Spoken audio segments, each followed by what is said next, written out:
Brandon, give us our intro. Whoa. Welcome everyone to That One Goosebumps podcast. So today we're doing Werewolf of Fever Swamp. We have a new member, which is Goosebumps completionist, so let's go. Welcome. And Irby, start us off, because you always do. Well, I can say this, even though Wysecki picked the book, this is actually my first experience with Goosebumps, the episode, and then I got the book for Christmas. I have a lot of nostalgic history with the Werewolf of Fever Swamp. Basically, how the book takes place is... Was it Florida? Where the swamp? Yeah. What did I just do? Grady and his science-based parents decide that living the Florida swamp would be a good idea, which it's not, because it's Florida. Sorry, boys. No, you're right. Florida sucks. Basically, they moved to the swampy state of Florida, and Grady just wants to explore this swamp called the Beaver Swamp. It has apparently a swamp hermit, and there's a mythical lore that part of the reason it's called Werewolf Fever Swamp is you get really sick and feel like hot-headed from the swamp. The humidity, though. But there's also talk of, I mean, I could flat out say of a werewolf, but do I really need to? I mean, yeah. Anyways, I should flat out say this. R.L. Stine, when maybe not as much later entries in the series, although there are exceptions like Vampire Breath, Werewolf Skin, and a couple others. In the early first half of the Goosebumps series, R.L. Stine's atmospheric phase was at its best, and this arguably, I'm not going to say it is, I can't make that decision for you. I feel like it's in the discussion, if not number one, for the best atmosphere-setting book in the series. The visuals of the swamp and just how it's all put together is executed so perfectly, because obviously we got the werewolf, but there's more suspense to it than just the swamp rip. You got the swamp hermit. Like, when it comes to creating a good atmosphere and tone, R.L. Stine was on his game with this book. Yeah, it's very visual. Twist, I believe, in the story. I remember there's definitely has two twists. For example, the first you're led to believe the hermit is the werewolf. And then after the hermit is like, he catches Grady, he kind of lets Grady go, and that causes the werewolf. The real werewolf attacks the hermit, and as he's Grady running away, he finds the real werewolf is his best friend as well. Yeah, it's got them classic horror twists. The other twist ending was that Grady's now a werewolf at the end. I do wish there was a little more werewolf to it, but I mean, I guess my only small gripe with the fact that there was less werewolf, it was kind of predictable who the werewolf was. I saw it coming as soon as the characters were introduced. True. It was pretty obvious, but I mean, It still surprised me as a kid, but nothing really. I guess I'd have to say how it surprised me as a kid, but like, I was little, man. I was like... No, that's fair. And let's be fair, the cover's amazing. R.L. Stine puts pops in his words with this one. I mean, this is one of those, like... There's Goosebumps books we all know about, but, like, this is one of the most recognizable classics in the series. If you had to name your, like, first 5 or 6 Goosebumps books you'd recognize, or your first 10, it's very likely this book would be on that list. Yeah, that sounds about right. Brandon, why don't you tell us one thing you liked about it?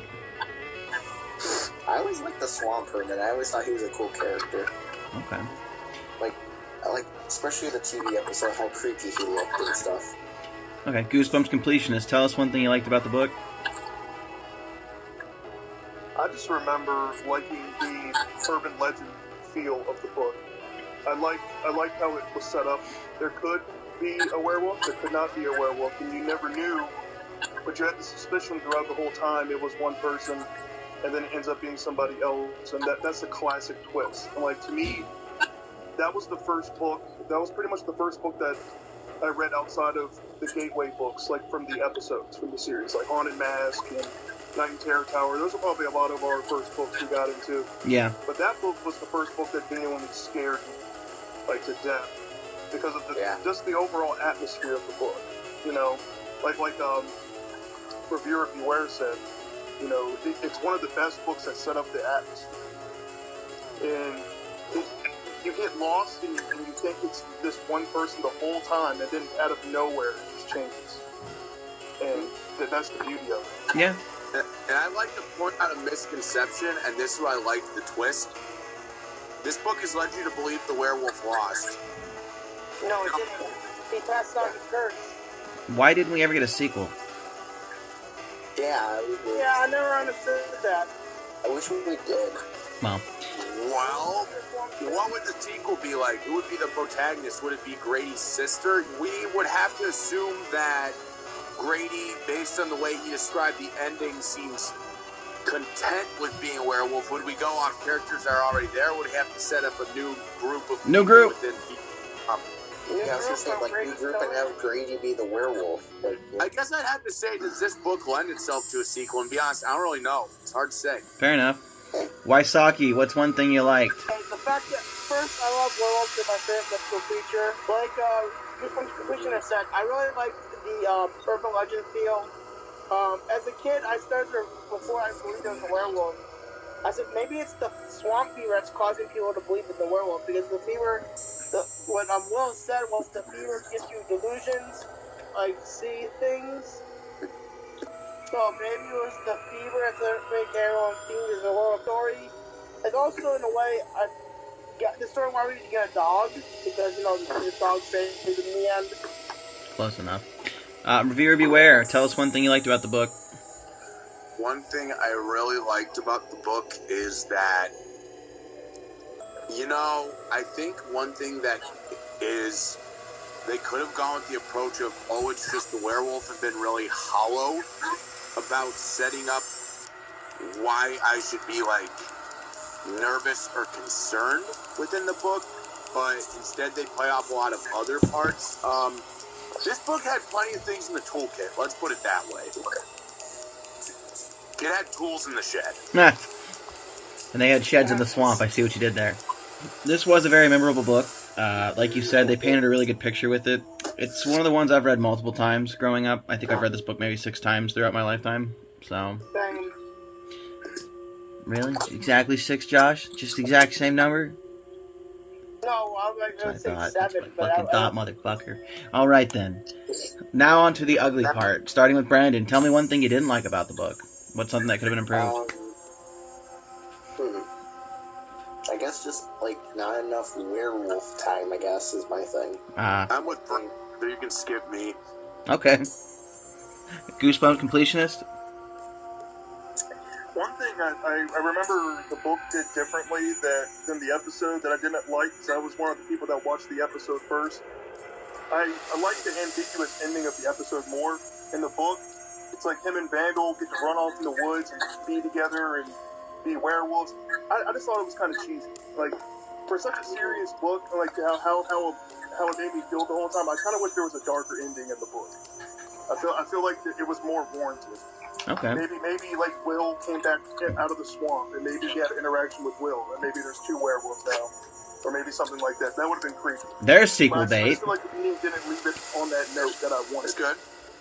Yeah. And then Mr. Reviews Incorporated? I have 2 things. Can I just say real quick? Sure. Was one of them not enough hot dogs? I agree with Irby and Brandon. I didn't like, there wasn't that much werewolf in it. For me personally, the other thing I didn't like, I just don't like the sister. She seems kind of like bratty and kind of a bitch. She is. But if she was delusional and her eyes kind of went like this, and she smiled a lot, like, you'd be into that, right? No. Yeah, you are. You like those crazy bitches. I edit your videos, I know! Exactly. Let's get to a rating system, starting with Brandon. It's your podcast, homie. 1 through 10. I'm gonna give it an 8. Oh my god, a whole 8. Alright. Reviews Incorporated. Joshua? Oh, sorry. 9.5. Reviewer Beware. I I mean, to be honest, this will always be one of my favorite Goosebumps books of all time. So I once in my heart give it a 10, but I'm going to be realistic and get to 9 because the amount of werewolf isn't quite enough. But that's enough going for it to definitely get a 9. It's a classic. Okay. Completionist? I'd probably give it a 9.5. I just think there's so many other books that don't even come close to how imaginative and how crazy and eerie that book was, that I'm giving it a lower than a 9.5 is an injustice to the book and what it was able to capture. So I think that's a fair grade. Yeah, I will agree with y'all. The werewolf was kind of lacking throughout the story, and I think that's part of the problem. I just don't do the 0.5s because I don't like I don't like sitting in the middle personally. I don't know. 7.8 out of 10. Too much swamp, not enough werewolf. No, that was a Hoenn reference. No, I'm gonna do 7.5. 9.5? 7.5. Maybe 7.5. Harsh. No, to be fair though, think about it. Most of my ratings are like 4s, 5s, and 6s, so this is a higher one. Yeah. Okay then. Let me average this real quick. So I got the group rating. I'm gonna round up because the 0.5 is kind of fucked up here. We're looking at a solid 8 across the board. B+. Nice. No, but 80. Yes. Nice. So at that point, That's not bad. we can talk about the episode, or we can just go into a new book and call it a night. Talk about episode. I just feel bad for being bullish on the book like this, even though I gave it a 9. But the problem is the episode is on the haunted mask tier. Like the episode is like perfect. It is classic. It's good about the book. It adds more werewolves. Like it's paced extremely well. It has the intensity and the flair to need to like. The episode was I'm giving it a perfect 10. The episode is actually incredible. Okay. I'll give the episode a 10 also. Okay. Now you may speak, Wasaki. Now. I said the episode with the chase scene in the episode with the mom and his sister, they went into the barn or class shed. Yeah, it was crazy. That scared me as a kid, so I'm giving this a 10. Because Okay. that one actually, that's Yeah, that one actually, as a kid, had me very concerned. Completionist? I give it a 10. I feel that the episode for his horror show, how many episodes from the original show did you get body more? How many episodes did you get true sense of uneasiness? True. not a lot. Not a lot. Iron Mask 2. For what it was, it hands down one of the best episodes they ever did. And it was one of the best 8 episodes ever. It's the very peak of the show. Okay. It's on the very pinnacle. It's up there with Haunted Mask. So I guess we can all agree. I will say this was one of the best episodes made. Maybe not my favorite, but definitely the best. So I'll give it a 10. Fuck it. See, a little more lenience there. So the episode scored a perfect score. Let's see if they do a good job when they reboot it here. What? I still like the cabinets. With that fake ass spider on the fucking fishing. Oh god, the cheese though. The fact with the dead deer, where they shove the antlers through the window to make it look like the deer is Yeah. It could definitely tell it's a taxidermy head. Yeah, shoving it through a window. Classic I hope cheese. I hope the reboot has another episode of Fever Swamp. I think it would be even great. Okay. So moving on to our next episode, Completionist. You may choose the book we review. Alright, so that's the Classic 62 and an episode from the show. Right now, it doesn't have to be an episode from the show, but we are sticking to the Classic 62 at least until we get through them. I think this is episode 20, so you have 42 choices. Fine. Make sure we have them already covered. Yeah. That's not going to be fun to do. We have. No. We have. We have. Okay. I guess. If you guys are down, you guys want to do How I Got My Fucking Head? Hell yeah. Yeah. Kalia or some shit. I can't wait to talk about the episode because the episode is just like, Outrageous. I like the episode. I'm not even lying. the episode is 5. wow. Celebrities like that. Adam West and Attack of the Beast. Yep. Yeah, I remember that. Yeah. What the fuck, Josh? Why are you showing us your thighs, dog? I don't want to see them hairy, meaty ass gams. Get the fuck off my screen. On that fucking 420p fucking like cat. Look at you. You're blurry as hell. What are you using? An iPhone 5? God. Really that blurred? Am I really that blurred? Yeah. Did you blow a load on your screen and forget to wipe it off? No. Are you sure, Anime Master?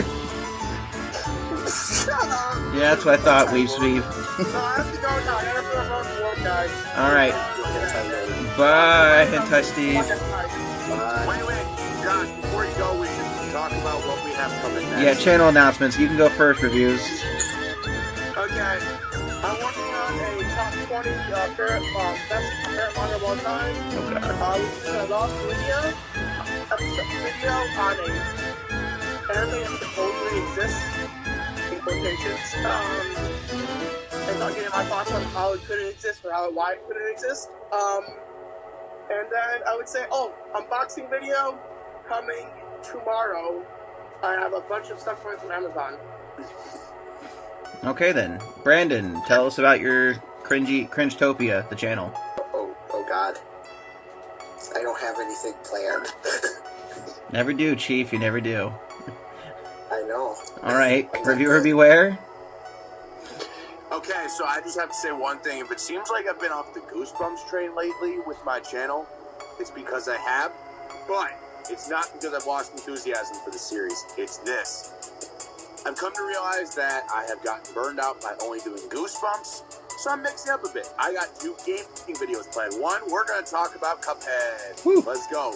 The second one, I want to talk about Smash, people's possible DLC ideas, and who we could talk about for getting in Smash. I just have one rule if anyone in the audience wants to throw it. Do not throw Crash Bandicoot or Sora from Kingdom Hearts at me. If I allowed any name to be thrown in my video, those would be half the request. I will talk about them. Goku. I don't need to be asked.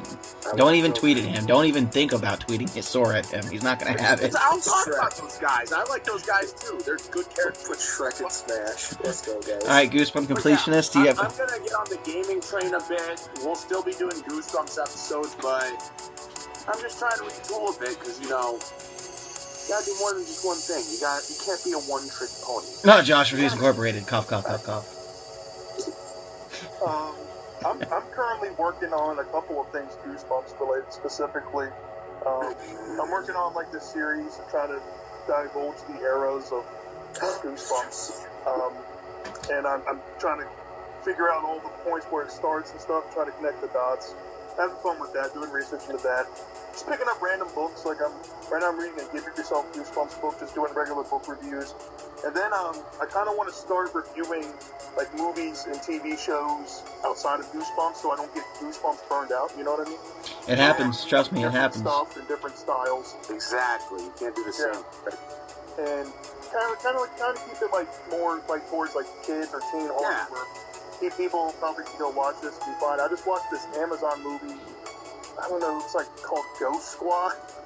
It popped up on Amazon recently, and I thought the movie kind of resembled, like, it had that One Night in Pain House, you know, the Tales Give You Goosebumps, The House of No Return. It kind of had that vibe, except it was involving a ghost dog, like barking ghosts. It was kind of bad. So I might give a review on that. You know, just kind of switch it up, give people like some things so they can entertain horror without having to stick to just solely Goosebumps. I think that's cool. Also, I'm also writing fan fiction right now. I'm writing like I guess a novel or like a chapter book kind of thing. It's like 29, 30 chapters. It's like Goosebumps fan fiction, except it's like a whole original story, and I'm taking the premise of like Series 2000 with darker stories and just making it really creepy. So I've been working on that. Okay. I haven't really announced anything about it yet, though, but that's what I've been working on, just writing. I got another Pokemon video in the works. I've got a 30-minute Another Scary Story coming out Monday. Brandon, you're going to love this one. 2 Dogman Tales to Terrify You. Yeah. I think I'll just do 150 Dogman videos and then just call it quits. Like my idol, like Zach. then. Yeah. Right, No, but... Zach Baby TV. Yeah, that's me, the new Zach Baby TV HD. Get the fuck out of here. Dude, I can't wait for Zach Baby TV Dogman story number 750. No, but these were on my phone for a while, so I'm just cleaning out my phone. So, look forward to that. We're shooting a new episode of The Burrito tonight, and we'll have this edited probably in a week, because I work 2 jobs now. Okay then, that's it. Look forward to more bullshit from Bumps in the Night. That is it. I'm calling this a wrap.